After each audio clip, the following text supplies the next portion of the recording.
Hari ini hadir bersama kita Ibu Susana dari Kabupaten Bogor. Ia bekerja sebagai buruh harian, mengupas bawang dengan upah Rp700.000 per kilogram. Pak Prabowo, saya selalu nyatakan 90% masalah Prabowo adalah karena kelakuan orang dalam. 90%. 90%. Omongan orang dalam yang bikin masalah ini, dalam masalah arogansi yang saya katakan tadi, penguasa bermental oposisi. Itu yang sangat benar. Coba lihatlah. Faktanya bahwa orang dalam merusak. BGN itu kan orang di dalam kamar tidur. Dan dikotori kamar tidurnya presiden. Iya, betul itu. Kamar tidurnya presiden yang dilakukan oleh orang yang diizinkan masuk ke kamar tidur. Jadi pengkhianatan tertinggi sebenarnya adalah orang dalam. Assalamualaikum warahmatullahi wabarakatuh. Viralnya kemarin yaitu isu kupas bawang akibat pidato Prabowo pada sidang tahunan MPR RI tanggal 14 Agustus 2026 yang menyebut seorang buruh bernama Susanah asal Bogor mendapat upah 700.000 per kilogram bawang yang dikupas, yang kemudian dikritik dan diklarifikasi publik sebagai kesalahan data karena tidak sesuai dengan realita upah aslinya. Padahal menurut masyarakat, upah buruh kupas bawang di berbagai daerah seperti di Solo, di Bali umumnya berkisar sekitar 1.000 per kilogram hingga 10.000 per 20 kilogram. Jadi pendapatan harian normal buruh kupas bawang berkisar antar 30.000 hingga 100.000 tergantung jumlah karung atau berat yang dikupas. Apa yang disampaikan oleh Prabowo dianggap ini blunder Nah, menurut Said Didu di akun X-nya menulis, faksi geng SOP dalam pemerintah Prabowo sudah keterlaluan menyeludupkan pengupas bawang dan data palsu ke dalam pidato presiden. Kalau di Cina atau di Korsel, orang seperti itu langsung dihukum mati. Nah, Said Didu mengatakan di dalam pidato Prabowo kemarin ini sengaja redaksinya diseludupkan oleh yang diduga oleh faksi geng Solo. Lagi-lagi supaya Prabowo menuai berbagai macam kritik dari masyarakat Setelah blundernya narasi mengupas bawang merah 700.000 per kilo, dan ini mengundang berbagai komentar netizen di sosial media. Ada yang mengatakan kok Prabowo berbuat kesalahan berkali-kali cukup banyak blunder pidato Prabowo sehingga masyarakat pun tidak percaya apakah memang benar ini ada seludupan naskah pidato Prabowo oleh geng SOP. Nah, kalau kita lihat memang masih banyak orang-orang Jokowi di lingkar Prabowo. Tokoh-tokoh masyarakat seperti Said Didu meminta Prabowo untuk membersihkan di sekelilingnya orang-orang Jokowi supaya tidak menggerogoti Prabowo nantinya. Salam logika. Ini klarifikasi dari Kodari, si manusia 58%, tentang pidato presiden upah kupas bawang 700.000 per kilo. Dia bilang itu salah baca. Teks sebetulnya adalah Rp700 per kilogram. Gak mungkin dong segitu, gak masuk akal juga kan? Itu murni sisi manusiawi. Pasti ada kesalahan. Saya kira siapapun yang pidato 2-3 jam pasti ada selip lah. Begitu penjelasan Kodari. Terus pertanyaan saya nih Pak Kodari, apa yang dibanggakan dengan upah minimum Rp700 per kilo itu dan disampaikan di pidato kenegaraan? Bahkan sampai Ibu Susana berdiri loh Pak dengan bangganya. Lagian Pak kalau salah sekali mungkin kita maklumi. Tapi ini berkali-kali loh Pak, kayak petani liburannya ke luar negeri, orang desa tidak memakai dolar, ojek online pendapatannya naik 3 kali lipat. Terus ada petani yang punya penggilingan padi keuntungannya 2 triliun per hari Pak. Betul, salah sekali bisa dimaklumi, manusiawi. Tapi kalau setiap kali pidato salah ngomong, apa itu? Pikir aja sendiri Kodari. Gara-gara emak ini satu Indonesia pengen jadi pengupas bawang. Well. Selain jadi manajer Kopdes, ternyata ada loh pekerjaan yang lebih menjanjikan. Jadi ceritanya di sidang MPR tahunan yang dilaksanakan pada 14 Agustus, Presiden Gemoy kita ini mengundang 8 tamu istimewa. Nah, salah satunya emak bernama Susanah ini yang bekerja sebagai pengupas bawang di daerah Bogor. Masalahnya nih pas diperkenalkan sama Bapak Gemoy, aneh gimana gitu ya. Hari ini hadir bersama kita Ibu Susana di Kabupaten Bogor. Ia bekerja sebagai buruh harian mengupas bawang dengan upah Rp700.000 per kilogram. Bayangin coy, 1 kilo 700.000, 10 kilo per hari aja udah dapat 7 juta. Dan kalau sebulan dapat 210 juta anjay. Siapa yang gak ngiler boy? Tukang mobil aja tergoda. Emang gak manuk akal karena bawang di pasaran aja harganya sekitar 20-40 ribuan. Kalau gaji pengupas bawang aja 700.000, untungnya mau dari mana? Dari APBN kayak MB. Upah mengupas bawang 700.000 per kilogram. Ini dari pidato Presiden Prabowo yang sekarang sedang viral. Kawan saya, seorang petani bawang di Brebes, mengontak saya agar dicarikan pekerjaan dengan upah yang disampaikan Presiden Prabowo itu. Karena katanya dia baru saja menjual hasil panen bawangnya, dibeli 22.000 per kilogram. Mending saya jadi buruh pengupas bawang saja. Sekilo diupah 700.000 dari beberapa menit pekerjaan. Sementara saya menanam bawang 2 bulan, dari mengolah tanah, menyembahi bibit, menanam, merawat, memupuk, pupuknya saja sampai 4 kali, sampai memanen, hanya dihargai 22.000 per kilo bawang saya. Kata kawan saya, lebih baik saya jadi buruh pengupas bawang daripada petani bawang, kata dia. Kemudian dia memberikan hitung-hitungan upah sebagai pengupas bawang. Kalau saya bisa mengupas 10 kg bawang dalam 1 hari, maka upah saya itu 7 juta per hari. 700.000 kali 10 kg sama dengan 7 juta. Kalau 1 bulan upah saya 210 juta, katanya. Saya cek hitung-hitungannya benar juga. Pengupas bawang dengan 10 kg per hari bisa dapat upah 7 juta per hari, dan 1 bulan bisa 210 juta. Upah yang bisa melebihi gaji komisaris utama dan direktur utama BUMN skala kecil kalau tidak ditambahi korupsi. Jadi jangan heran kalau nanti banyak petani-petani bawang bantir setir jadi tukang kupas bawang, bukan karena malas bertani, tapi karena retorika Presiden telah menyebarkan harapan setinggi langit. Cuma masalahnya saya belum jawab pertanyaan kawan saya itu.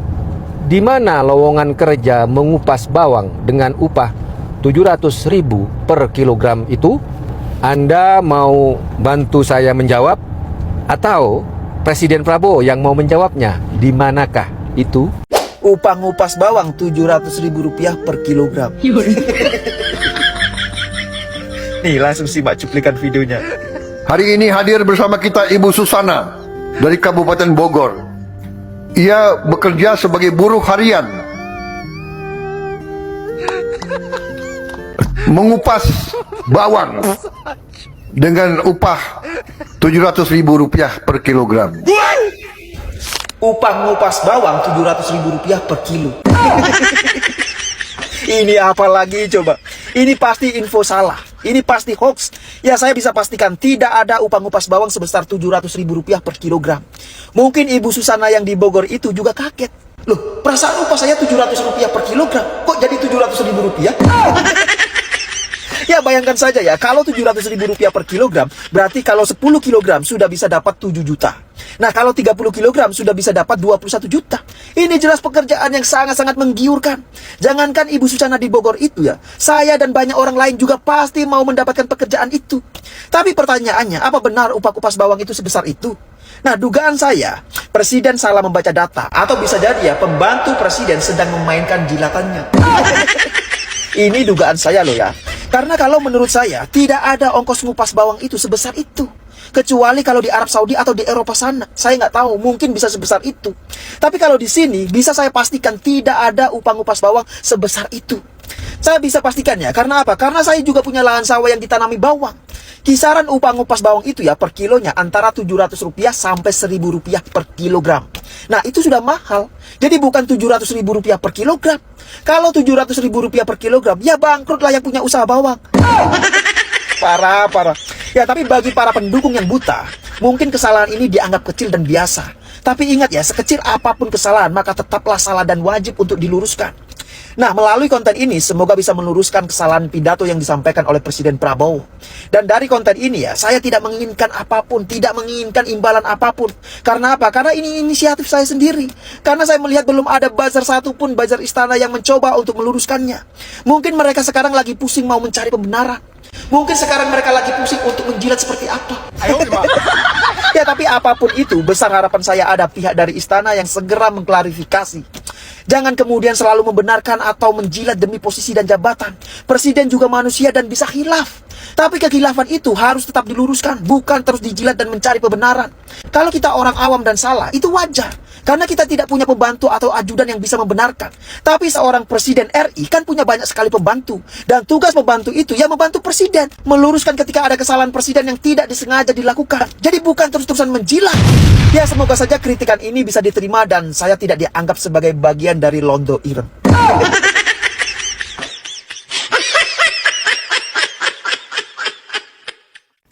Black Londo 1 ini bercuit soal kupas bawang 700.000 per kilo dari pidato Presiden Prabowo. Dan memang gue perhatikan juga banyak netizen yang komentar atau bereaksi soal upah kupas bawang 700.000 per kilo ini guys. Pertama-tama gue semakin yakin ya kalau sekarang ini tuh lagi musim orang-orang julid yang nge-farming pidato Presiden Prabowo buat di framing.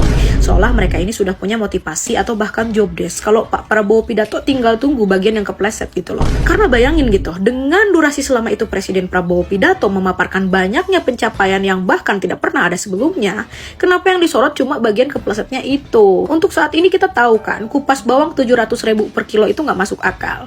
Nah ketika itu nggak masuk akal, mestinya lu ngerti kalau substansinya bukan itu. Dan mungkin dia juga kepleset ya, maksud dia itu ngupas bawang 700 sampai 1.000 per kilo. Itu loh, Presiden Prabowo itu kan bukan nabi, tidak sempurna, lidahnya bisa kepleset. Dan pendukungnya seperti gua juga tidak pernah beranggapan Pak Prabowo itu harus disamakan kayak Imam Mahdi kubu sebelah ya, yang sempurna itu gitu ya. Jadi di era Pak Presiden Prabowo ini tuh kita mengenal banyak hal yang sangat kocak ya guys. Selain ada pasukan tim Patex, ada juga pasukan farming pidato.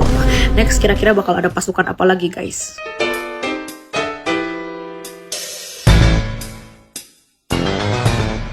Prabowo ini harus diserang.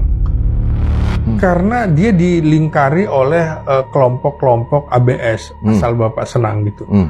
Harusnya kan dikasih tahu juga, misalnya Pak kemarin 10 tambah 6 Bapak ngomong 17, itu keliru Pak, harusnya itu 16. Itu kan nggak ada yang pernah mengingatkan dia. 82 triliun? Ya sama, seperti itu juga. 10 tambah 2, 13, Pak Bapak salah Pak, gitu-gitu. Itu kan menjadi olok-olok. Menurut saya harusnya ada yang mengingatkan pada saat beliau salah gitu loh. Jangan sampai akhirnya publik menertawakan. Nah kita mengingatkan, bukan menertawakan presiden. Pak Presiden ini salah Pak. Jadi tujuan kita justru banjir. Nah saya khawatir Londo Ireng itu justru berada di lingkaran istana, bukan di luar istana. Karena membiarkan presiden salah terus gitu loh. Ini kan juga pembantu-pembantunya dalam bidang komunikasi seolah-olah membenarkan, mencari pembenaran. Sudahlah harusnya cukup dengan satu kalimat atau dua kalimat. Mohon maaf apabila pernyataan Presiden Prabowo menyinggung kaum akademisi, jurnalis maupun LSM. Maksudnya begini, saya kira itu saja. Jangan diperpanjang, mohon maaf. Juga jangan bela diri ini. Ya kan sepertinya malah justru menyerang pihak-pihak yang mengingatkan. Saya kira Bahkan sekarang ini orang sudah mulai menumpahkan semua permasalahan kehidupan berbangsa bernegara kepada Prabowo, bukan kepada Jokowi lagi. Sehingga apa? Kita lihat dengan mudahnya putra mahkotanya Gibran mulai menyusun kekuatan dalam 2029. Ini jangan main-main. Ketika kita lengah hanya menekan Prabowo, dia menyusun kekuatan. Jadi Abang melihat ini situasi yang diciptakan yang sengaja menyerang Pak Prabowo, lalu ada anarsir lain kira-kira yang sedang membangun kekuatan memanfaatkan situasi Betul. Dan pola seperti ini yang menonjol sekali terjadinya aksi kerusuhan Agustus kemarin. Itu kan sangat jelas sekali. Kerusuhan, kemudian isunya bubarkan DPR, kemudian di endingnya PSI mengeluarkan pernyataan meminta Presiden Prabowo mundur karena dipandang tidak mampu menangani permasalahan keamanan di ibu kota. Bahkan kan beberapa kali saya bilang bahwa saat ini terjadi operasi garis dalam dilakukan oleh Jokowi saya. Apakah di internal kekuasaan, anggaplah di kabinet lah, clear akan mendukung pemerintahan yang ada? Atau jangan-jangan ada dulu dalam daging juga di dalam? Sekarang ini sedang berlangsung operasi garis dalam yang dilakukan oleh geng Solo untuk selalu melemahkan kan otoritasnya Prabowo. Gitu. Karena memang geng Solo juga tidak menghendaki Prabowo jatuh turun di jalan. Justru yang mereka kehendaki ini terus dilemahkan. Sehingga 2009 ini bukan lagi menjadi kekuatan politik yang menjadi ancaman. Upaya sistematis untuk melemahkan Presiden Prabowo Subianto mulai teridentifikasi Tribuners, di mana menurut pengamat intelijen dan geopolitik Amir Hamzah bahwa strategi yang sedang dijalankan oleh pihak tertentu adalah dengan menghancurkan satu persatu orang kepercayaan Prabowo, baik di ranah politik maupun juga militer.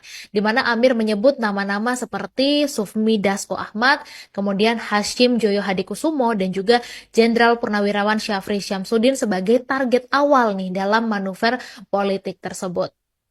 Jadi katanya Presiden Prabowo ini tidak bisa diserang secara langsung karena kekuatan elektoral dan juga posisi politiknya sekarang sangat kokoh. Tapi jika orang-orang terdekatnya dilumpuhkan, maka perlahan dia akan melemah secara internal begitu. Sehingga Amir juga mengungkapkan bahwa serangan terhadap Sufmi Dasko Ahmad ini adalah bagian dari skenario besar tersebut, Tribuners. Dan dia juga menyoroti soal pemberitaan yang masif dan juga sistematis yang mengaitkan Dasko dengan pengelolaan judi online di Kamboja, padahal menurut informasi yang diperolehnya bahwa tuduhan itu sebenarnya tidak berdasar. Kemudian dia juga mengatakan bahwa media-media yang gencar menyerang Dasko ini adalah media yang juga sejak awal dikenal keras menentang revisi Undang-Undang TNI.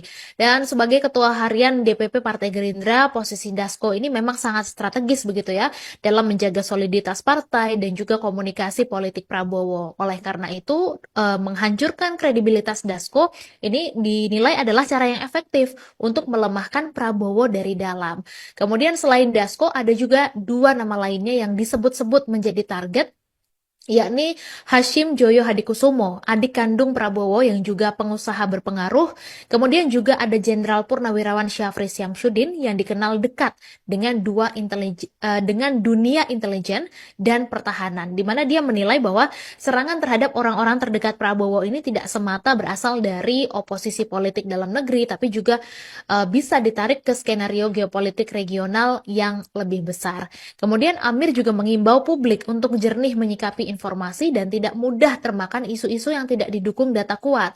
Dan dia meminta agar para aparat penegak hukum untuk lebih proaktif dalam mengklarifikasi dan juga menangkal hoax yang berpotensi merusak tatanan politik nasional.